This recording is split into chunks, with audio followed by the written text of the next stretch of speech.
हम जोड़ने के साधन बना रहे हैं। सोशल मीडिया जोड़ने का, लोगों को जानने का, समझने का, पहचानने का बहुत सशक्त माध्यम है, लेकिन फिर भी हम बहुत अकेले हो रहे हैं। बच्चों में डिप्रेशन बढ़ रहा है। कोटा फैक्ट्री से लेकर कई सीरियल्स, कई मूवीज़, कई डॉक्यूमेंट्रीज लगातार सामने आई हैं जो बता रही हैं कि ये युवा जनरेशन है, ये बहुत ज़बरदस्त डिप्रेशन के अंदर है, नशे की लत में है।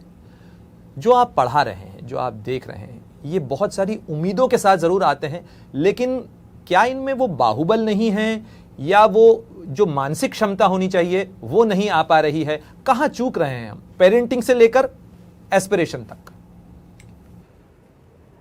Materialism without spiritualism is orphan.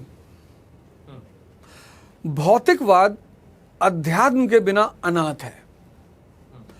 जैसे आज के युवा को बढ़िया गाड़ी चाहिए, मर्सिडीज, लेकिन अगर आपका मन खुश नहीं है और आपको मर्सिडीज मिल गई, ये बहुत इसी मैं चाहता था आप मुझसे सवाल ये करें। मैं इस युवा को कहना चाहता हूं कि अगर आपका मन और शरीर सशक्त नहीं है तो इस दुनिया में आपको कुछ भी मिल जाए, कुछ भी, आप उसका आनंद नहीं ले पाओगे, क्योंकि आनंद के लिए शक्ति चाहिए। हिजड़ा क्यों गाली मानी जाती है? एक समुदाय है, वो एक क्रोमोसोमल डिसफिशिएंसी है उनके अंदर, उन्हें गाली नहीं देनी चाहिए, लेकिन फिर भी अगर हम किसी को हिजड़ा बोल देते हैं तो वो बुरा मान जाता है कि अरे इन्होंने मुझे हिजड़ा कह दिया। तो भौतिकवाद का भोग सिर्फ आध्यात्मिक व्यक्ति ही कर सकता है, और आज के युवा के जीवन से अध्यात्म पूरी तरह से गायब हो रहा है। वो कहता है ये धर्म, ये पाखंड, ये अविश्वास, ये ध्यान, ये कुछ भी नहीं होता। सेक्स की दवा ले रहा है 20 साल का युवा, मतलब इससे बड़ी दुर्घटना इस ब्रह्मांड में कोई नहीं हो सकती। और बड़े मजेदार बात कि ऐसे हजारों वीडियो अब सोशल मीडिया पे आ रहे हैं जो बता रहे हैं कौन सी दवा 10 घंटे काम करती है, कौन सी दवा 20 घंटे काम करती है। ये सिर्फ मानसिक खोखलेपन का परिणाम है। मतलब अगर 20 साल का युवा 80 साल का अगर आदमी ढूंढ रहा है तो एक बार उस पर दया खाई जा सकती, नाराज नहीं हुआ जा सकता, लेकिन 20 साल का युवा अगर ऐसा कर रहा है तो इन्होंने क्या किया है, इन्होंने भौतिकवाद को तो पकड़ लिया पर ये अध्यात्म को भूल गए जो इस देश की जान है। क्या इस डिवाइस के अंदर इजी अवेलेबिलिटी एक कारण है? हाँ, बिल्कुल कारण है, बहुत बड़ा कारण है। अब तो हम कुछ छुपा ही नहीं सकते बच्चों से। जैसे आज से 40 साल पहले बहुत सारे विषय थे जिन पे जानना बहुत मुश्किल था। काम एक विषय है, सेक्स एक विषय है, उस पर जानना बहुत मुश्किल था।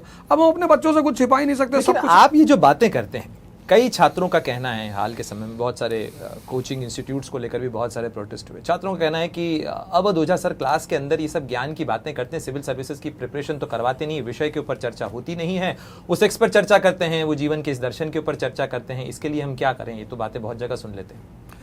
इतिहास एक ऐसा विषय है, जब मैं रॉबर्ट क्लाइव को पढ़ाऊंगा तो मैं बताऊंगा कि honesty is not the best policy, क्योंकि प्लासी का युद्ध पूरा बेईमानी पर ही जीता गया है। प्लासी के युद्ध में लड़ाई कहां हुई? 29 लोग मरे थे रॉबर्ट क्लाइव की तरफ से, ईस्ट इंडिया कंपनी की तरफ से, और 500 लोग मरे थे सिराजुद्दौला की तरफ से। मेरा जो विषय है, अगर मैं पबैड पढ़ा रहा होता, ज्योग्राफी पढ़ा रहा होता, इकोनॉमी पढ़ा रहा होता, तो उसमें कहानियां होती ही नहीं। इतिहास कहानियों का ही विषय है, और जितना ज्यादा कहानियों से उसे जोड़ा जाएगा उतनी ज्यादा समझ व्यक्ति की बढ़ती चली जाएगी। तो जब मैं उन चीजों को जोड़ता हूं तो ऐसा नहीं कि सारे करते हैं।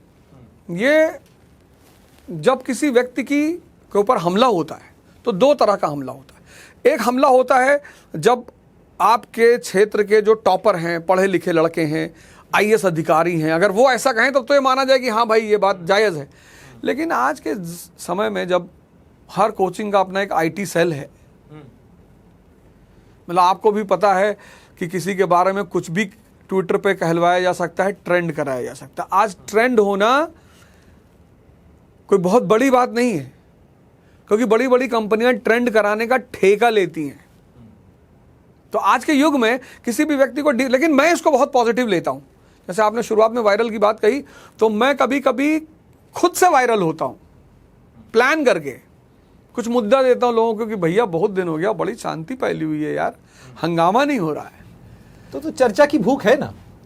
भूख नहीं है। फिर आप जब जानते हैं कि अब आप लोग, दुनिया कहीं आपको मिस तो नहीं कर रही है, दुनिया आपको मिस ना करे, वो आपको सुनती रहे, जानती रहे, देखती रहे कि हाँ पर्दे पे हैं। जैसे हमारे एक बॉलीवुड के एक्टर हैं बेचारे, मैंने सुना आजकल बड़े अवसाद से गुजर रहे हैं। तो ये अवसाद जो होता है कि भाई आप आज सोशल मीडिया के दौर में कोई अवसाद में हो ही नहीं सकता। कुछ तो बाहर निकालिए, कुछ तो बढ़िया बोलिए, कुछ तो कहिए, कहीं ना कहीं कोई ना कोई आपको यही तो वजह सर, यही तो इंस्टेंट ग्रेटिफिकेशन है जो युवाओं को जो है बेतुकी हरकतें करवाता है, कभी प्लेटफॉर्म के ऊपर, कभी मेट्रो ट्रेन के अंदर, कभी चौराहे के ऊपर। तो यही तो इंस्टेंट ग्रेटिफिकेशन है, यही हम सोशल मीडिया में ढूंढ रहे हैं कि कोई मुझे जानता रहे, चर्चा करता रहे, देखें कितने लाइक्स आए, कितने शेयर्स आए। देखिए अभी मैंने एक वीडियो देखा, बड़ा प्यारा वीडियो देखा, बहुत प्यारा। मैं उन लड़कों की तारीफ करना चाहता हूँ, मैं नाम तो नहीं जानता। उन्होंने बड़ा छोटा सा वीडियो बनाया कि हस्बैंड वाइफ लड़ रहे हैं और हस्बैंड जो है वाइफ को धक्का देता है, तो वाइफ जाने लगती है। तो एक लड़का दूर से देखता है, तो वो आता है, हस्बैंड का कॉलर पकड़ लेता है, कहता पत्नी को मार रहा हो, शर्म नहीं आती तुमको? तो लड़की अपनी पत्नी की तरफ देख के कहता भैया ये बहुत कुत्ता औरत है।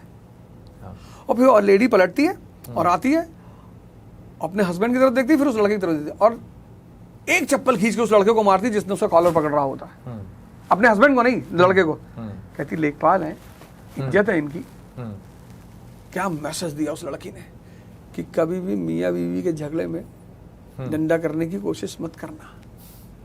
तो मेरा मानना यह है कि अब कितना प्यारा मैसेज है ये जो पिक्चराइजेशन किया गया है। किसी भी चीज को दो तरह से प्रेजेंट किया जा सकता है, एक कॉन्स्टिट्यूशनल, एक अनकॉन्स्टिट्यूशनल। तो कॉन्स्टिट्यूशनल प्रेजेंटेशन हमेशा काबिले तारीफ है।